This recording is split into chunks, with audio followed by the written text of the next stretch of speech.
The Origin of the Soul is Extraterrestrial. What You Wanted to Know About After Death by the S.E.G. Shimon Eliezer G. I dedicate this book in memory of my dear family and friends. Beautiful souls, may they rest in peace. They are missed. In the beginning of times, in the book of Genesis, these are the chronicles of heaven and earth. After having transgressed God's orders not to eat the fruit of the tree of life, the angel said, "The ground will therefore be cursed because of you. You will derive food from it with anguish all the days of your life. It will bring forth thorns and thistles for you, and you will eat grass of the field. By the sweat of your brow you will eat bread. Finally, you will return to the ground, for it was from the ground that you were taken. You are dust, and to dust you shall return." The man named his wife Eve, because she was mother of all life. God made leather garments for Adam and his wife, and he clothed them. Now Adam and Eve were banned from paradise. Thus they found themselves naked. What does this mean? Well, this means that the soul is naked in a material world of ours. Then God gave them leather garments, in other words, bodies of flesh and bones. The soul without a body cannot subsist in our material world.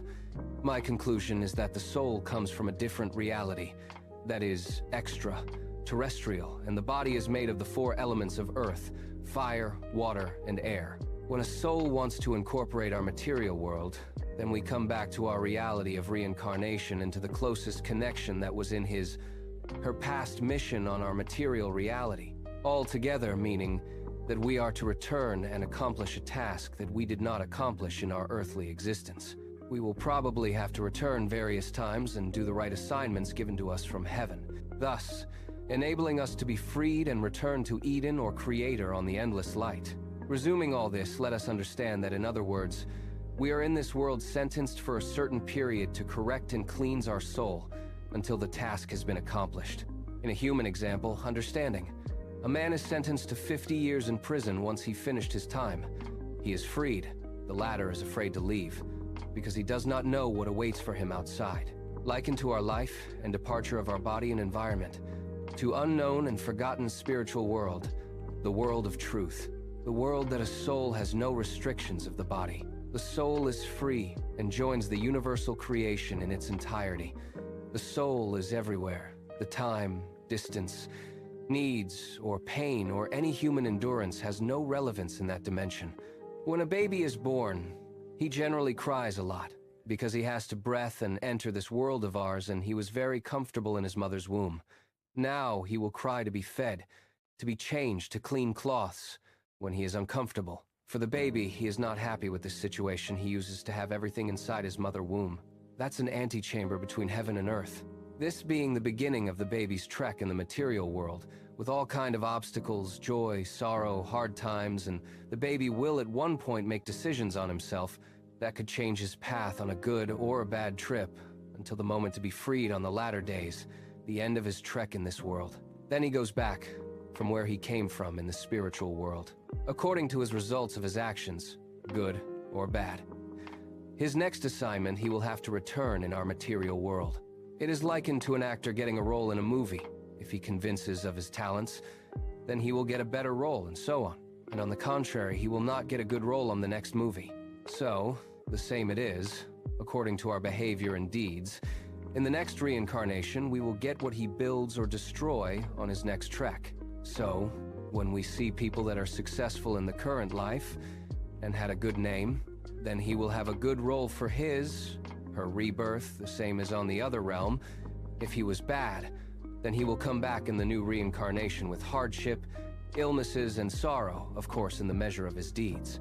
It is also likened to a person that received $1,000 and invests it and makes a good profit. Then this person will always get credit for proving his good deeds, intentions, and management. On the other end, he gets $1,000 and go and spends in drugs and other misdeeds.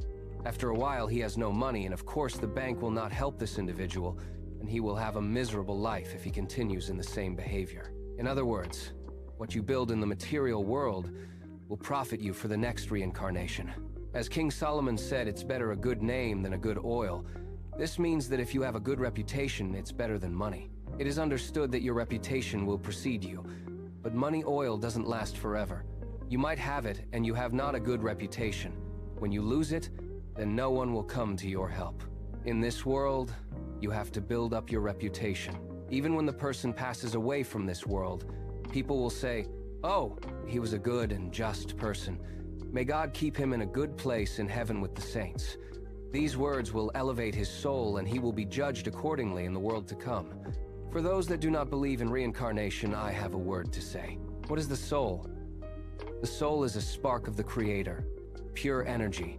When the body is broken from illnesses, accidents, crime, the soul can be freed because the soul cannot be contained. It has no limitations. Every soul has a degree of purity. Let us assume, for argument's sake, that a soul has a 1,200-degree purity. Reincarnation can be in 4 different levels or types. 1. The human needs a 1,000 degree of purity to enable him to reincarnate as human. 2. The animal is below the energy of a human level. 3. The plants, trees, and flowers will be below the animal level. 4. The minerals are the lowest of all 4. Below that is the underworld, or the world of darkness, inequity, or hell in the human terminology. So, if a person according to his purity will come back in a reincarnation that depends on his purity level, it's important to invest on yourself, so you will not reincarnate on an animal, plants, or minerals. Moses requested from the Creator to be able to see him. He answered, "No one alive can see me." Of course, not everyone can get to that level. All the levels are good in its measures, but the efforts will lead him up or down. The higher the soul climbs, better share it will get, and the lesser times it will have to come back to the material world. The processes of a soul reincarnation are in many different ways. It could take a long time, or shorter, or immediate. Once the soul is freed from the body, the soul is dedicated to a certain entity, or in a future one. Every time, the soul will wait for a birth that will occur in due time. It's rare that a soul will come to disrupt that order and reincarnate an already born child or a young human that will have deficiencies in his or her body defenses. It could also be in an autistic young person that could not prevent a body abduction. The erred soul that did not follow its path and found itself wandering around our material dimension, so it finds a possible port body to anchor. Then that new entity will possibly have a double personality, and if the soul that occupied that body has a stronger willpower, that will determine that young person's character and path for his future. This is just an example, but there are so many variants that no one could really project itself to a certain reality. In various situations, the parents of that confused child could have a good hypnotist intervene and understand that the soul invader is influencing and creates difficulties, and find ways to make him, her, leave that entity, mostly if it is a bad influence. An example: each person could be invested by many entities that come and grab a certain person and try to correct their part of their soul that needs corrections.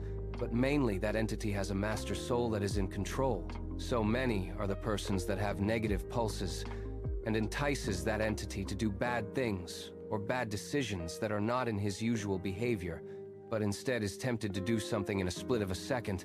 Then once done, he, she does it. Then the main soul will feel the guilt of his, her sudden bad decision and deed. So, these souls' reincarnation additives try all the time to push their ways to influence the main entity. So, the main soul will get to reincarnate 4 times through his treks in the material world. All kind of temptations that will draw his, her, life path. To cause that soul not to be influenced of the negative soul invaders, the parent's education and environment could prevent that entity against bad influences, even if it is difficult to counter the bad pulse and influences. Strict rules like religion's commandments could override the negative influences, even if they are hard to avoid them. The strong belief of a higher authority could circumvent all the negative influences. The life's trek is an endless path full of ambush. So some religions create like a map so you won't fall in the moving sands and cause harm to the continuation of your trip toward a positive outcome, toward the light and not to the darkness. To arrive to the main level of awareness, start your journey soon. The trek is long and the time is short. It's worth it. The gain could be really great. For more detailed Kabbalistic information, please refer to the last page. King Solomon said, "Better is the day of dying than the day of birth." And he also said, "Life is likened to a shadow of a passing bird. The writer will express the moribund person as speaking as himself. My name is Harold and I am 82 years old. I have been sick with a cancer for the past 18 months. It looks that there is no cure and my days are counted for. I am suffering terribly. My wife is staying with me most of the time. She sleeps in a couch next to my bed, and it is making my pain and sorrow very hard, seeing her suffering for me, with me. I am connected to a morphine transfusion as needed, but slowly nothing appeases my pain, that the cancer is deteriorating my health by the hour. My wife's face could express the severity of my illness. She tries to hide it from me by crying when she turned the other way and wiped her tearing eyes. She is still as beautiful that the first day we met 50 years ago. I feel so bad for her suffering more than my own.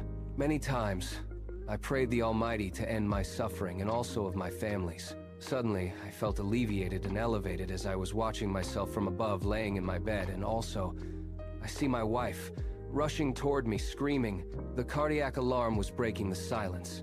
Various nurses and doctors rushed toward my bed, pulled my blouse and prepared the defibrillator and was charging, shouting, 200 joules hands off, and placed the plaques on my chest. Boom! I felt a very strong electrocution that brought me back to myself on my bed. I am hardly breathing and coughing. My wife came back to the room and cried and laughed at the same time. 2 doctors were checking me. My wife was eager to touch me and kiss me. "Oh, you scared me, my love. You scared the hell out of me." She wiped her tears. I love her eyes so much. Her beautiful face not showing her 68 springs. One of the doctors called my wife Sarah outside my room. The doctor, "Madame, your husband's heart is very weak, regardless of the cancer that is spread all over his lungs and digestive system. It's time to call your children and grandchildren to say goodbye. He will not pass this night. So, sorry, but that's the best for him. He is suffering too much," and he left. Sarah couldn't contain her desperation and tears. She was not ready to let him go. What will she do without him? How will she continue? I have to call the children now. She wiped her tears and made a few phone calls. With a trembling voice, she told her sons and daughters, "Please hurry and come to the hospital. Your father isn't doing well. Please hurry." The doctor put me back, the respirator, since it was very hard for me to breathe. My lungs were almost totally destroyed by the cancer. My wife re-entered the room. She had a poor smile, but she couldn't hide her anguish. Her face was flooded of tears. She came and sat next to me, laid her face on my chest and burst in a frantic cry. "I can't live without you. Please, don't leave me." I couldn't talk or try to calm her down. The oxygen mask covered my mouth and I tried to raise my hand and caress her face, that face that I adored. I didn't worry about me any longer. It was just for her and my children.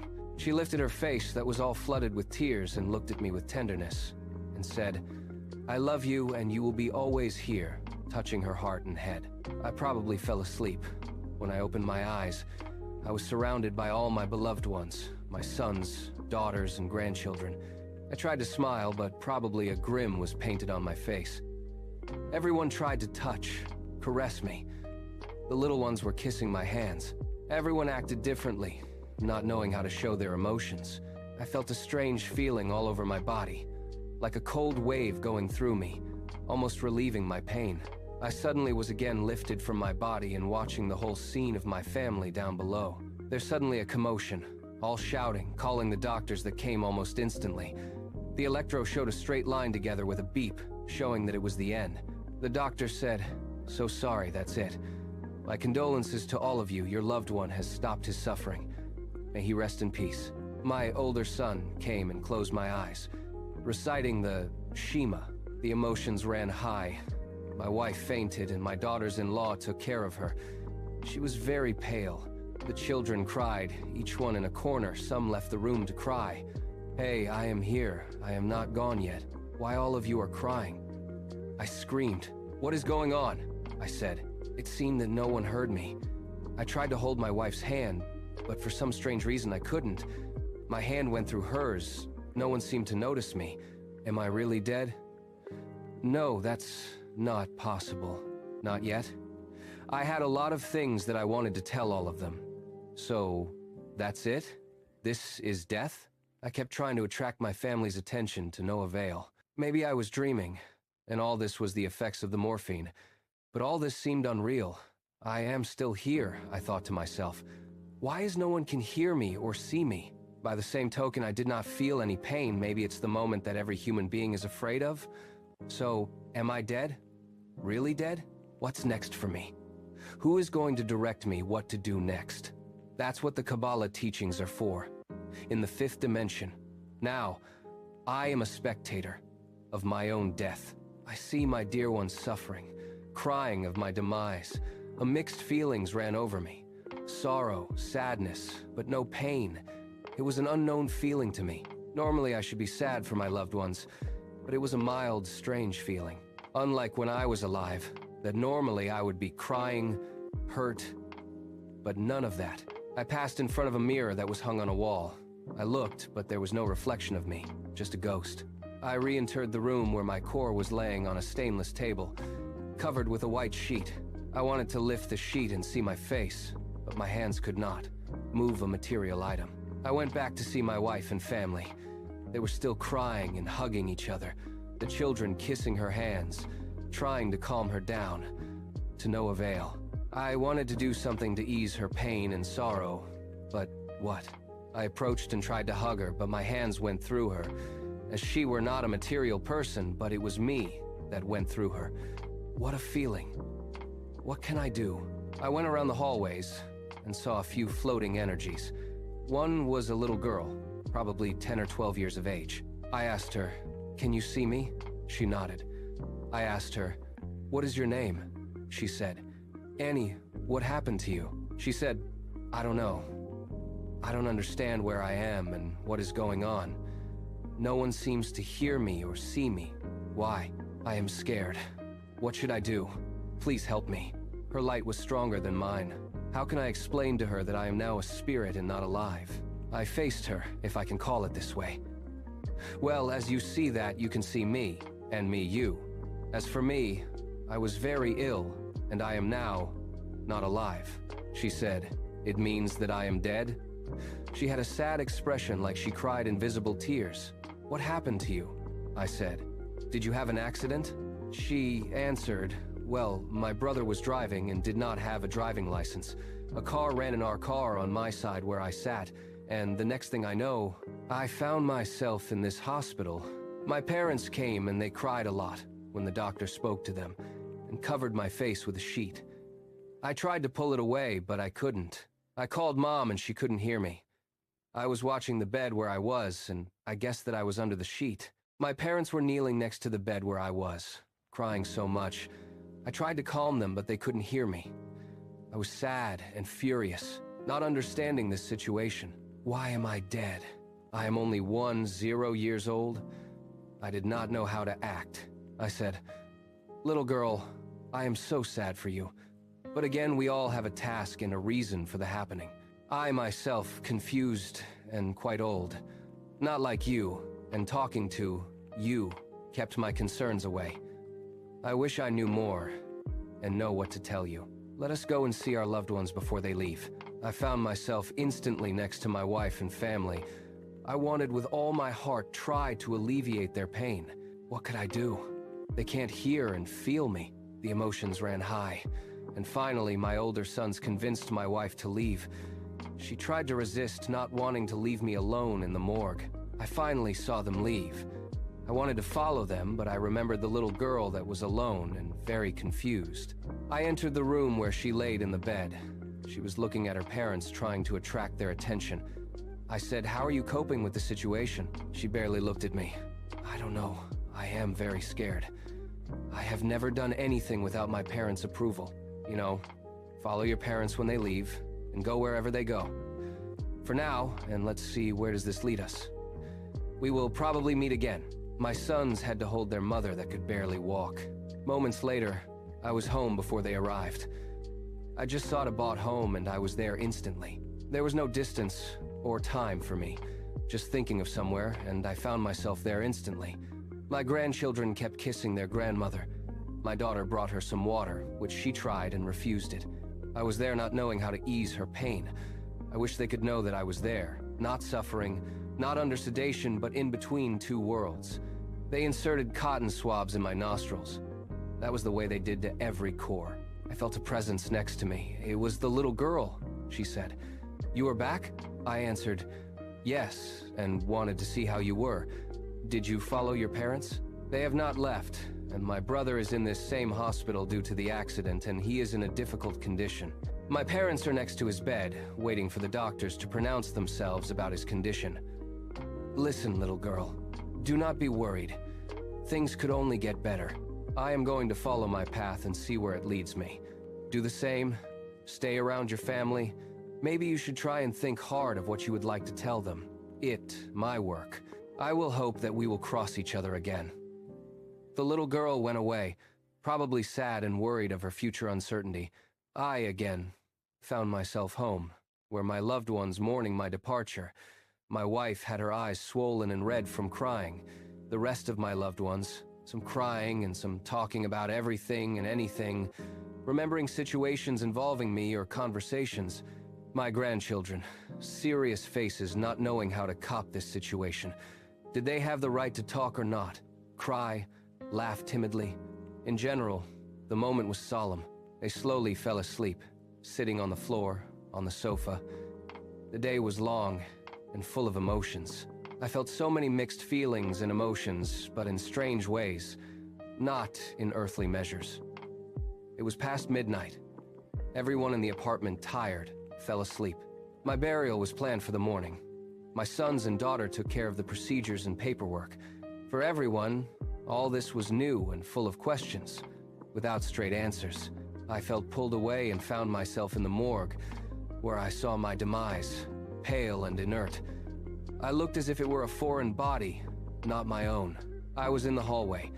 I noticed various departed entities, floating, coming out of certain rooms, probably where their bodies laid in their beds. Again, I found myself projected on a cemetery.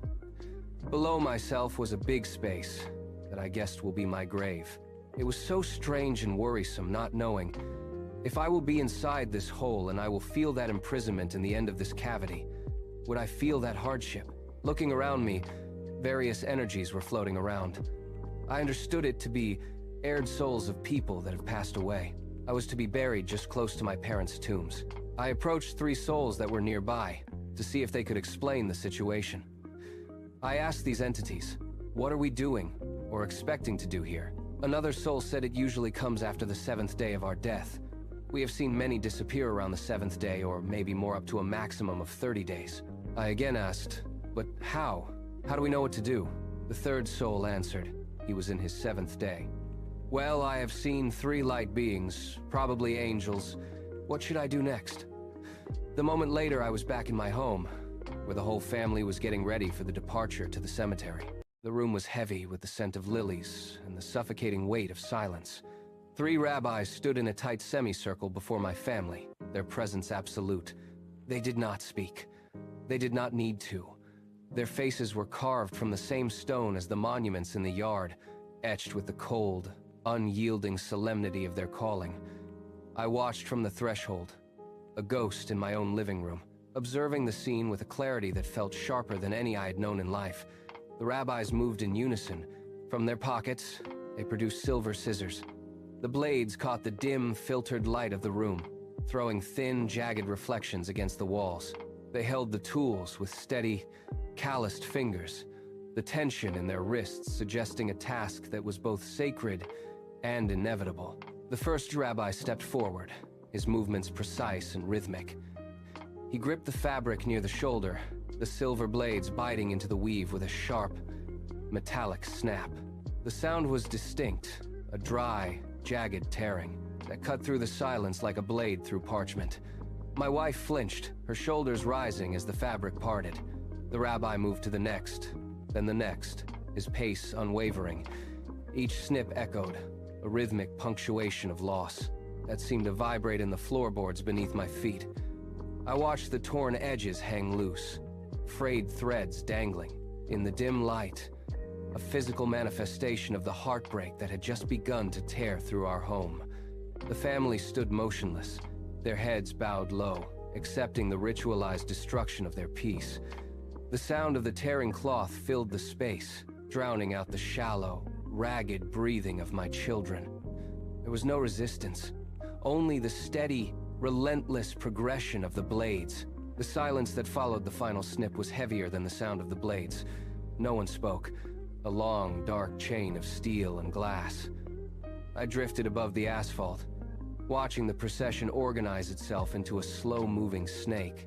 It stretched down the street, winding around the corner and disappearing into the gray horizon of the city. I was merely a passenger in the air, watching the distance grow between the life I had known and the destination that now awaited us all. The procession slowed to a crawl as we reached the iron gates of the cemetery. I drifted forward, drawn by an invisible current, until I hovered directly beside the hearse. It was a sleek, black machine, polished to a mirror finish that caught the overcast sky. Inside, resting on a bed of velvet, lay the vessel I had inhabited for 82 years. I stared at the form within, noting the stillness of the hands and the unnatural set of the jaw. I reached out, my intent to touch the cold glass of the rear window, but my hand passed through the surface without a ripple. There was no resistance, no warmth, and no recognition from the shell that once defined my existence. The 82 years of memory compressed into a single static image, and I realized with absolute clarity that the occupant of that casket was no longer me. I looked down at my hands, expecting to see the familiar lines of age, but they were translucent, flickering like light caught in a prism. I tried to press my feet into the soil, to feel the grit and the dampness of the cemetery ground, but my boots passed through the earth as if it were nothing more than mist. The vibration intensified, a low-frequency hum that resonated with the trees and the tombstones. Yet I remained untouched by the world around me. I was weightless, formless, and entirely free. And the distant, rhythmic drip of condensation from the trees. I drifted toward the center of the gathering. The pallbearers stepped forward, their movements synchronized and deliberate. They reached into the back of the hearse. It was a heavy, mahogany box, and as it cleared the threshold of the vehicle, a thick, woven prayer shawl was draped over its lid. The fabric caught the dim gray light, its fringes swaying slightly in the damp breeze. I watched the men navigate the uneven terrain, their boots sinking into the soft, rain-soaked earth of the burial site. They moved with a slow, measured cadence, carrying the vessel toward the dark, rectangular void. Every step they took seemed to echo with the weight of finality. I remained suspended just above the grass, observing the stark contrast. The pallbearers reached the edge of the pit and lowered the casket. The ropes groaned under the tension, a sharp, metallic sound that cut through the stillness of the cemetery.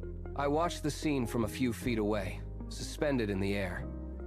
My wife stood at the very brink of the opening, her gaze fixed on the dark, damp earth below. Her knees buckled, not slowly, but with a sudden, violent loss of strength.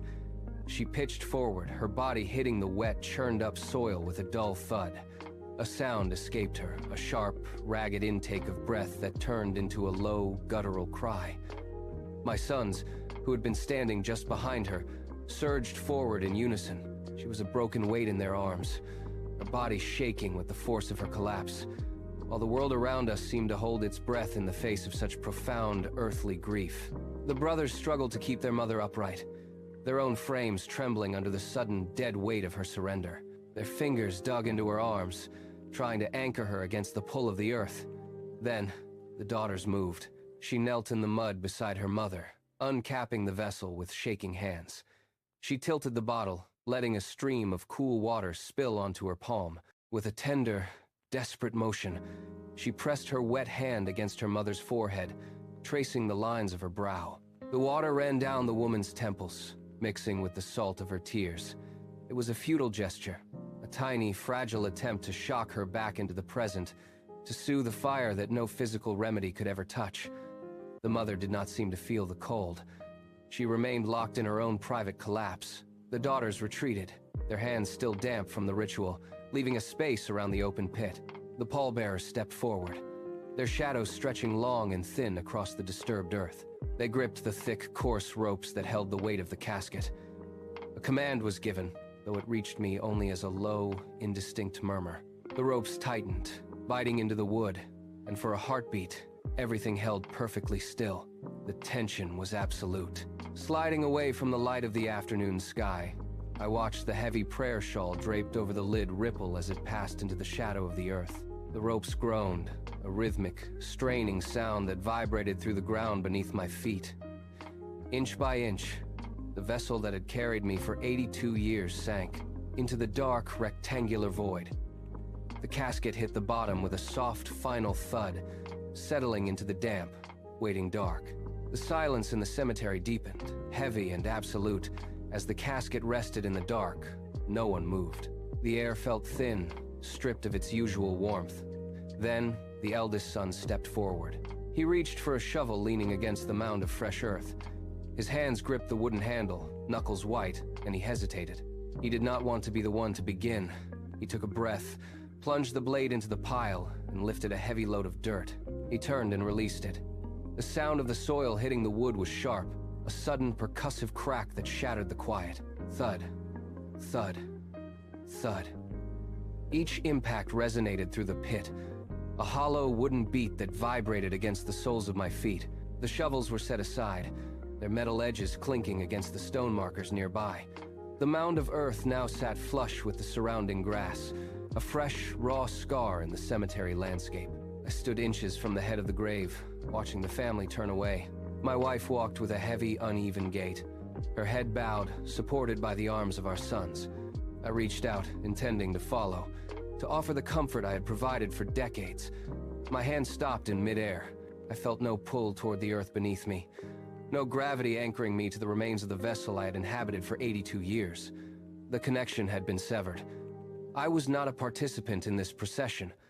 I was a spectator. The transition was seamless, a flicker of light that dissolved the cemetery and reconstituted the walls of my home.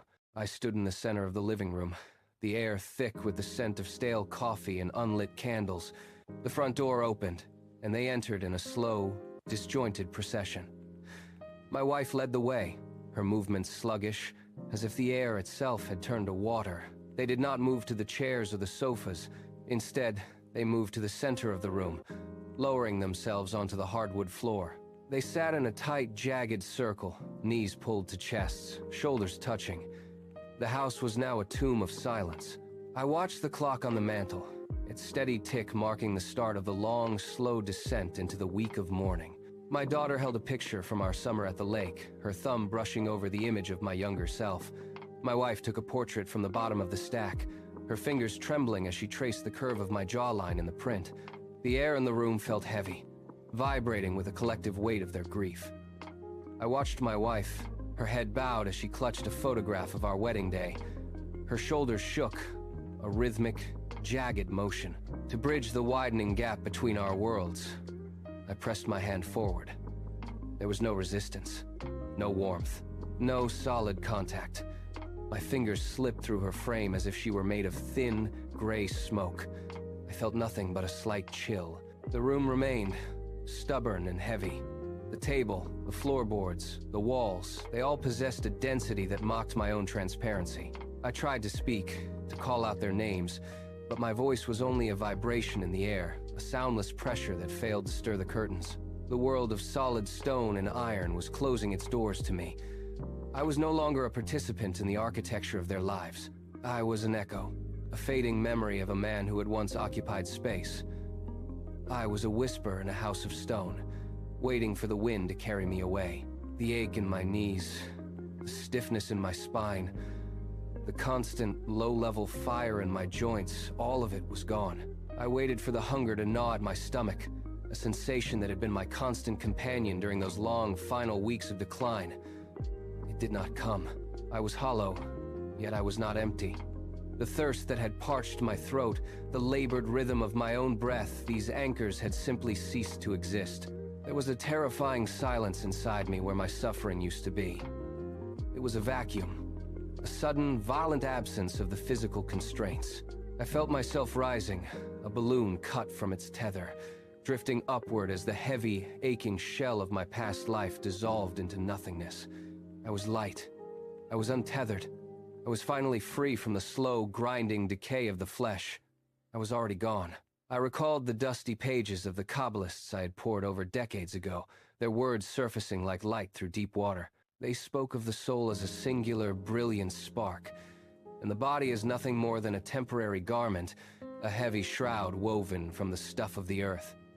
I looked back at the room, at the mourning family, and finally understood the nature of the transition. The material world was a cage of solid stone, and those who clung to it were tethered to their decaying shells, trapped by the gravity of their own perceptions.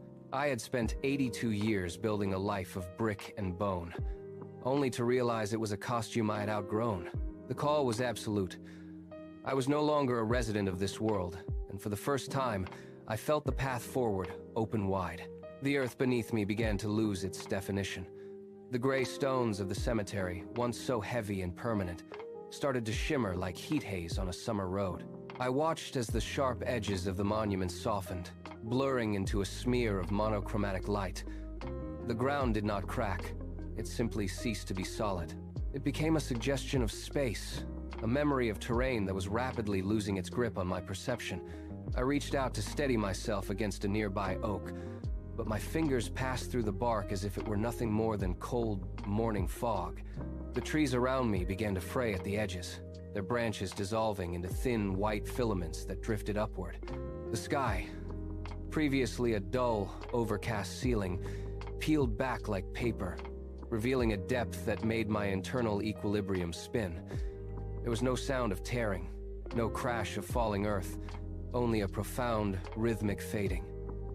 The world of my ancestors, the soil of my burial, and the very air I had breathed for 8 decades were being erased. I stood in the center of a vanishing reality, watching the last remnants of the material plane evaporate into a vast, silent nothingness. The transition was complete. The void did not remain empty for long. The darkness receded, replaced by an expansion of space that defied all terrestrial geometry. I found myself standing on a surface that felt like polished glass, yet possessed the warmth of sun-drenched stone. It was a vast, luminous plaza stretching toward a horizon that glowed with an impossible golden intensity. There were no walls, no ceilings, only an endless expanse of shimmering light that seemed to breathe in rhythm with my own awareness. Scattered across this immense floor were countless figures.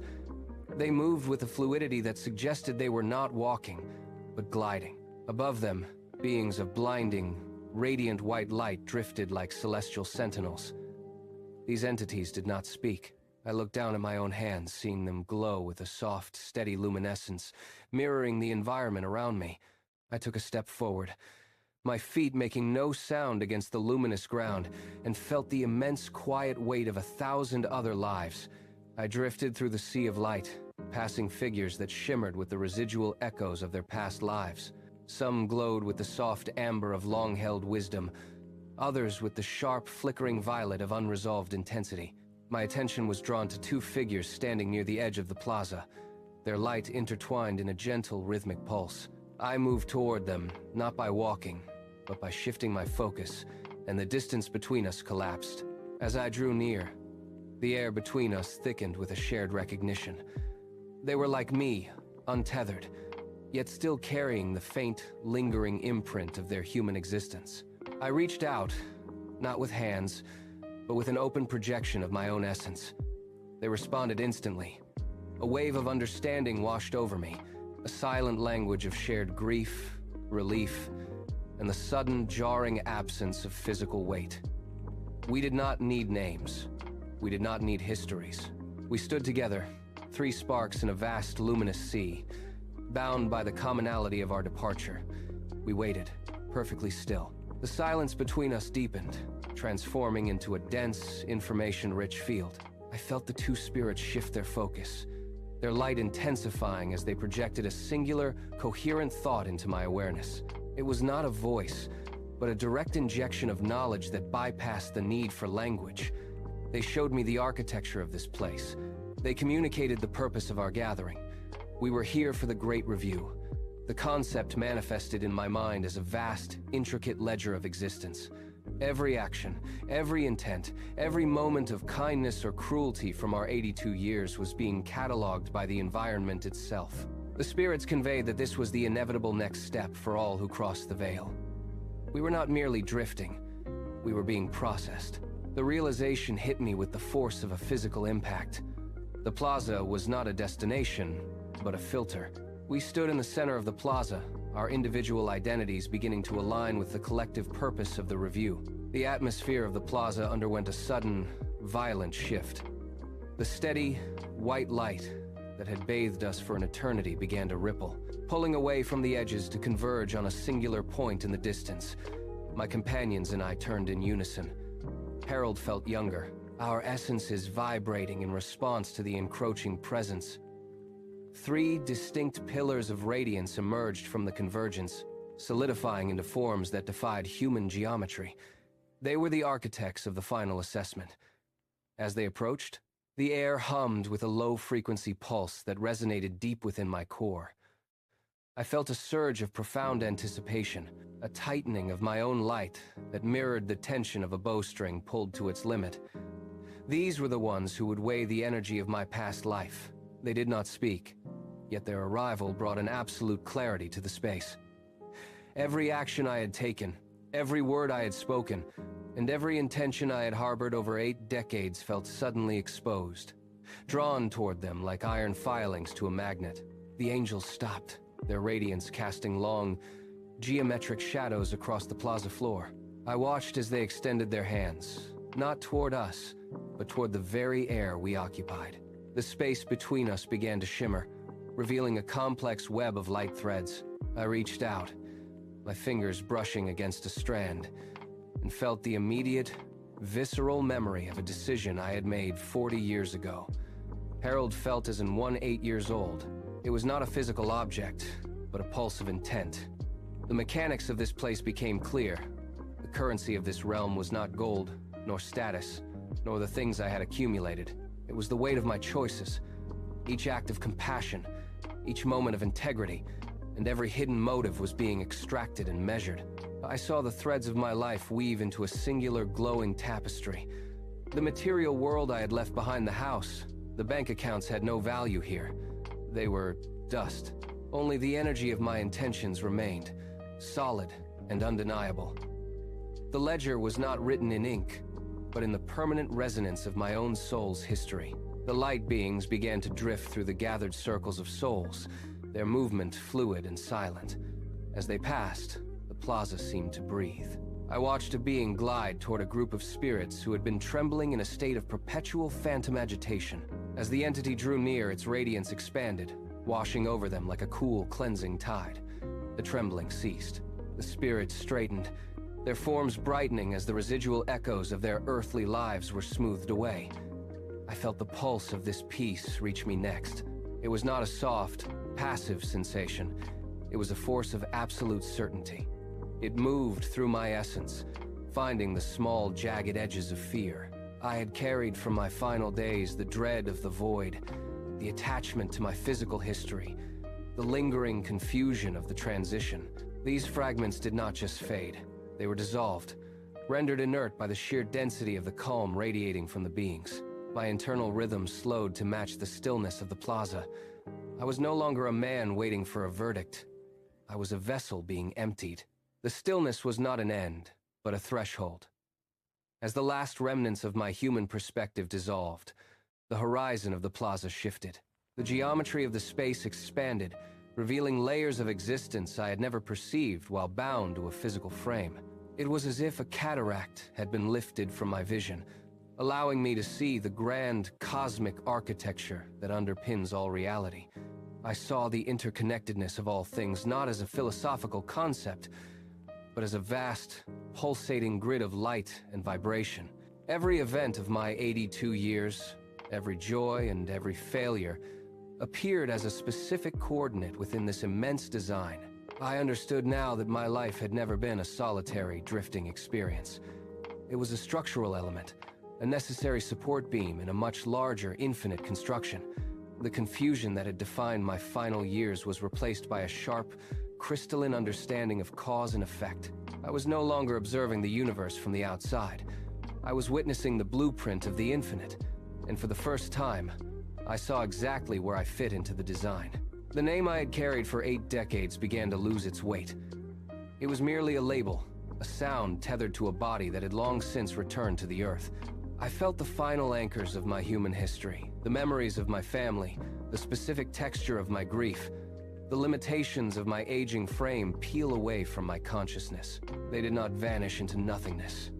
They were absorbed, transformed into the raw data that fueled the architecture I now inhabited.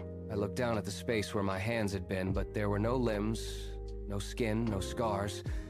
There was only a concentrated point of luminescence, a singular spark of light that pulsed in rhythm with the vast, surrounding grid. The transition was absolute. The man who had lived for 82 years was no longer a distinct entity. He was an integrated component of the infinite. I felt the boundaries of my individual self expand until they touched the edges of the plaza, merging with the collective brilliance of the other souls. I was the design itself, a vital, glowing spark awaiting the next command of the cosmic order. The transformation was complete. The plaza hummed with a resonance that felt like 1,000 voices speaking in perfect unison. I stood within the light, no longer searching for a past that had dissolved, but anchored in the profound stillness of the present. The waiting was not passive. It was a state of total, vibrating alertness. I felt the atmosphere shift as the architects of the cosmic order approached. They did not walk. They manifested as ripples in the fabric of the light, their presence commanding a sudden, absolute silence. I watched as they extended their influence toward the center of our gathering, where the next scripts were being prepared. There was no fear, only a deep, resonant curiosity. I saw the ink of existence not liquid, but pure, concentrated intent begin to flow across the void. My own essence pulsed in response, a beacon of readiness in the vast, luminous expanse. I understood that the script was not something imposed upon me, but a collaborative unfolding of my own accumulated deeds and intentions. The architects paused, their radiance intensifying, and I felt the first lines of my new journey begin to etch themselves into the architecture of the infinite. I held my position, a singular, brilliant point in the grand design. Old life ended, new glowed, ready. I stood at the edge of the cemetery, a silent observer watching the mourners gather. Harold was a new soul, younger. To them, the body resting in that mahogany casket was everything. They wept for the decay, trapped in the crushing belief that this was the end. I watched them like a spectator at a film, my own emotions strangely muted. My physical life had ended, yet here I was, witnessing the transition. My body was old, but my soul was young. I recalled the teachings. The body is but earth, a vessel destined to return to dust. While the soul is the heaven that seeks its true origin, they mourned a shell, unaware that the essence they loved was standing beside them. Suddenly, the scene shifted. The gray cemetery dissolved into a vast, shimmering plaza. Beings of pure, blinding light stood at the center of perfect circles.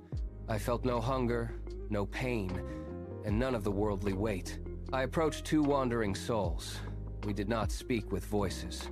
We exchanged thoughts through a silent, telepathic hum. They were newcomers, visibly confused by their own passing, waiting for a guide to lead them toward their next great trek. The language of the tongue was replaced by the language of the spirit. A light being approached us, its presence carrying the weight of command. Prepare.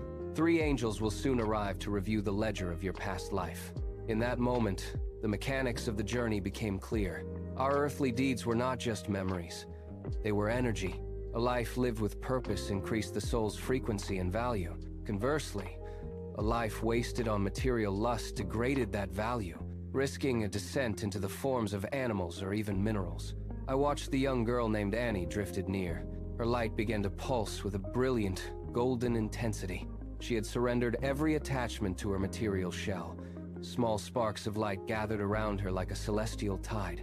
She looked back at us, a smile etched onto her ethereal face, and then vanished into a radiant gateway of pure light. An angel was born. I was so exalted for this little girl. I felt a surge of internal knowledge, a profound certainty. The ledger was being opened, and the truth was being measured. The truth of our existence was being measured in light. I turned my gaze back to the cemetery one last time. Many souls still hovered over their graves, trapped in a loop, But I waited, ready for the three angels. This was a correction. My soul was a script being rewritten for the infinite. Waiting for my new assignment from the Creator, blessed be He.